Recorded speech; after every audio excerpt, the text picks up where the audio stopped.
కంటిలోనున్న దూలము నెంచక నీ సహోదరి కంటిలోనున్న నలుసును ఎంచుట ఎలా? అనగా అర్థం ఏంటి అని అంటే, దూలము చిన్నదా, నలుసు చిన్నదా? నలుసు అంటే తెలుసా మీకు? తెలుసా నలుసు అంటే ఏంటిది? కంటిలో పడద్దేమన్నా, ఏదో ఒకటి చిన్న దుమ్ముకు గాలికి ఎగురొచ్చి పడినప్పుడు కంటిలో పడదు కదా, అది చిన్న నలుసు. యేసు ప్రభువు చెప్పేటువంటి మాట, నీ కంటిలోనున్న దూలము నెంచగా. దూలము దేనికి సాదృశ్యంగా ఉందంటే, ఓ పెద్ద తప్పిదానికి సాదృశ్యంగా ఉందండి. నలుసు చిన్న తప్పిదానికి సాదృశ్యంగా ఉంది, ప్రతినిధిగా ఉంది. అయితే నా కంటిలో నేను ఇంత పెద్ద దూలాన్ని పెట్టుకొని దీని గురించి నేను విచారించకుండా, ఈ యొక్క తప్పిదము గురించి నేను ఆలోచన చేయకుండా, ఈ తప్పును నేను వదిలించుకోకుండా, నా కంటిలో నా ఒంటిలో ఇంత పెద్ద తప్పు పెట్టుకొని ఎదుటివాడి కంటిలో ఉన్న చిన్న నలుసు గురించి నేను ప్రాపగండం చేస్తా ఉంటా. ఆమె ఈ తప్పు చేసిందంట కదా, ఆయన ఈ తప్పు చేసిందంట కదా, అట్లా ఇట్లా అని చెప్పేసి అది ఇంత తప్పు అయితే దాన్ని ఇంత పెద్ద తప్పు చేసి ప్రజలకు చూపించడం. అందుకే యేసు ప్రభు అనేటువంటి మాట, నీ కంటిలో ఉన్న దూలాన్ని ఎంచక ఎదుటివాడి కంటిలో ఉన్నటువంటి నలుసును ఎందుకు నువ్వు ఎంచుతూ ఉన్నావు? తర్వాత యేసు ప్రభు అనేటువంటి మాట చూడండి, 4వ వచనం, నీ కంటిలో దూలముండగా నీవు నీ సహోదరుని చూచి నీ కంటిలోనున్న నలుసును తీసివేయనమ్మని చెప్పునేలా, వేషధారి మొదట నీ కంటిలోనున్న దూలమును తీసివేసుకొనుము, అప్పుడు నీ సహోదరుని కంటిలోనున్న నలుసును తీసివేయుటకు నీకు తేటగా కనబడును. ఇలాంటి వాళ్ళ గురించి యేసు ప్రభు ఏమని చెప్తున్నాడు అని అంటే, వేషధారి. ఏ దారి? వేషధారి అనగా వాడి తప్పిదాలను వాడు సరి చేసుకోలేడు, వాడి యొక్క అపరాధములేంటో వాడు గుర్తించలేడు, వాడు చేసే దుర్మార్గ పనులేంటో వాడు మానుకోడు. ఇలాంటోడు పోయి బయట వాళ్ళ యొక్క తప్పిదాల గురించి తీర్పు తీర్చడానికి ముందుకు వెళ్తాడండి. అలాంటి వారిని చూసి యేసు ప్రభు ఏమంటున్నాడు అని అంటే, వేషధారి, మొదటిగా నీ కంటిలో ఉన్నటువంటి దులాన్ని నువ్వు తీసివేసుకో, అప్పుడు ఎదుటివాని యొక్క కంటిలో ఉన్న నలుసును తీసివేయడానికి నీకు చాలా తేలిక అనిపిస్తుంది. దేవునికి స్తోత్రం కలుగును గాక. హల్లెలూయా. ఇప్పుడు నేను పాపం వెంబడి పాపం చేసుకుంటూ, తప్పిదం వెంబడి తప్పిదం చేసుకుంటూ, నేను ఎవరికైనా మంచి సాక్ష్యం లేనకుండా ఎవరన్నా ఒకరు గొడవ జరుగుతున్నప్పుడు అడిగిపోయేసి, అరే ఎందుకు ఇట్లా కొట్టుకుంటారు అట్లా ఇట్లా అనాలని అనుకోండి, వాళ్ళు ఏమంటారు, ఒరే నువ్వే చెప్పాలరా మాకు పోయి నువ్వు చెప్తేనే మేము వినాలని అంటారు. అంటే అర్థం ఏంటి? నా జీవితం సరిగా లేదు, నేను పోయి ఒకరికి చెప్పాలనుకున్నాను అనుకోండి, వాళ్ళు ఏమంటారు, ముందు నీ సంగతి చూసుకోపో మాకు మళ్ళా చెబుతాగాని అంటారు. అవును కదండి? యేసు ప్రభు ఇదే రకంగా చెప్తున్నాడు, కాకపోతే ఒక ఉపమానంలాగా పోల్చి చెప్తూ ఉన్నాడు. అదేంటి అని అంటే, వేషధారిగా ఉన్నటువంటి నీవు ఫస్ట్ సరి చేయబడు.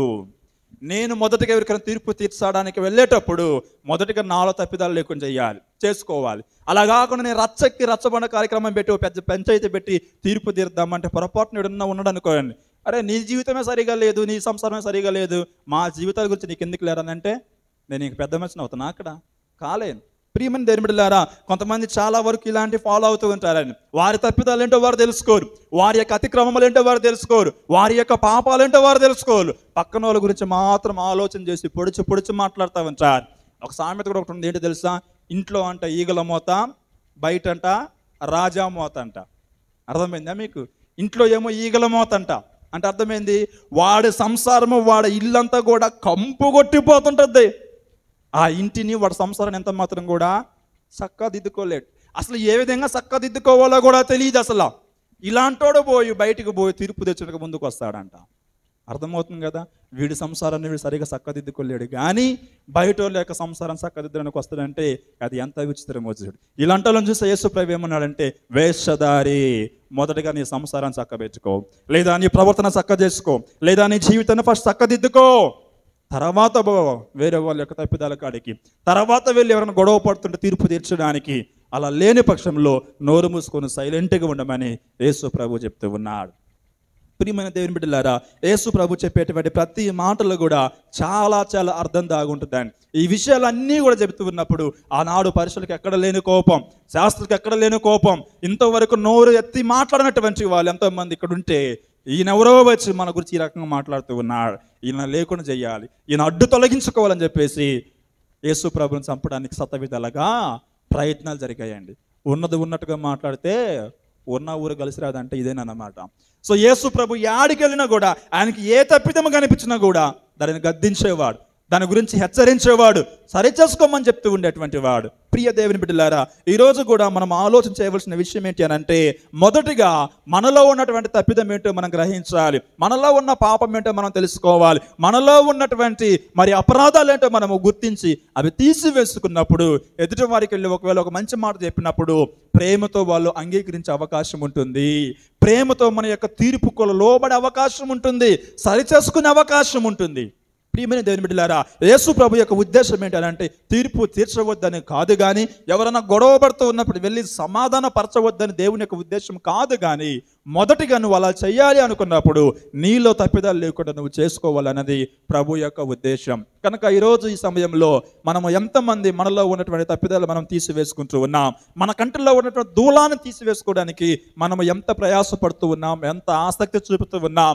మన కంటిలో పెద్ద దూలాన్ని పెట్టుకొని, అనగా మన జీవితంలో మన ప్రవర్తనలో అనేకమైన తప్పిదములు పెట్టుకొని ఎదుటివాని యొక్క తప్పిదాల గురించి ఎప్పుడు మనము మాట్లాడే వారిగా ఉండకూడదు. కొంతమందికి ఏం పని ఉండదండి పాపం, ఊరి విషయాలు మొత్తం వేసుకుని ఒక దిక్కున కూర్చొని చెప్పుకుంటా ఉంటారు. నా జీవితం ఏంటో అని పొరపాటుని చెప్పరు. నా జీవితం ఇలాగుంది, నా కుటుంబం ఇలాగుంది అని పొరపాటున ఒకరి చూసుకొని కావాల్సి ఉంటే ఎవరైనా చెప్పుడు మాటలు చెప్పేటువంటి వాళ్ళు ఏం చేస్తారంటే ఊరిలో ఎంతమంది ఉన్నారు అన్ని విషయాలు చెప్తారే కానీ వాళ్ళ గురించి పొరపాటు ఇంత కూడా చెప్పుకోరండి.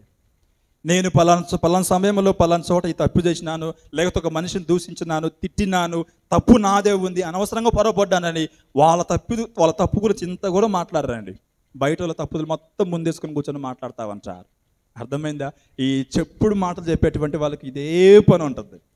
ఒకసారి గమనించుకోవాలి ఏంటో తెలుసా, మన గురించి ఫస్ట్ మనం స్టార్ట్ చేసుకోవాలి, మనతో స్టార్ట్ చేసుకోవాలి. ఎదుటి వారి గురించి మాట్లాడేటప్పుడు మనతో స్టార్ట్ చేసుకొని, నా జీవితం గురించి ఇంతకు ఎంతమంది ఎన్ని రకాలుగా మాట్లాడుకుంటూ ఉన్నారు, నా గురించి మంచిగా మాట్లాడుకుంటున్నారా, చెడుగా మాట్లాడుకుంటూ ఉన్నారా, ఒకవేళ మంచిగా మాట్లాడుకోకపోతే నేను మంచి ప్రవర్తన కలిగి ఉండాలి అని మన తప్పులు మనం సరి చేసుకున్నప్పుడు, మన యొక్క నడవడికని మనం సరి చేసుకున్నప్పుడు ఎదుటి వారికి చెప్పే అవకాశం మంచిగా ఉంటుందండి. అలా కాని పక్షంలో నువ్వు ఏ మాట చెప్పినా కూడా తీసుకోరన్న సంగతిని మనం ఒకసారి జ్ఞాపకం చేసుకోవాలి. కనుక ప్రియమైనటువంటి దేవుని బిడ్డలారా, మనమందరము కూడా మన కంటిలో ఉన్నటువంటి దూలాన్ని మనము తీసివేసుకున్నటువంటి వారిగా ఉండాలి. మనలో ఉన్నటువంటి మరి సమస్త ప్రవర్తన మనము సరి చేసుకున్నటువంటి వారిగా మనం ఉన్నప్పుడు నిజంగా దేవుడు గొప్ప కార్యాలు మన జీవితంలో చేస్తాడు. అలాంటి జీవితాన్ని ప్రభు ఎంతగానో ఇష్టపడతారన్న సంగతిని మనము జ్ఞాపకం చేసుకోవాలి.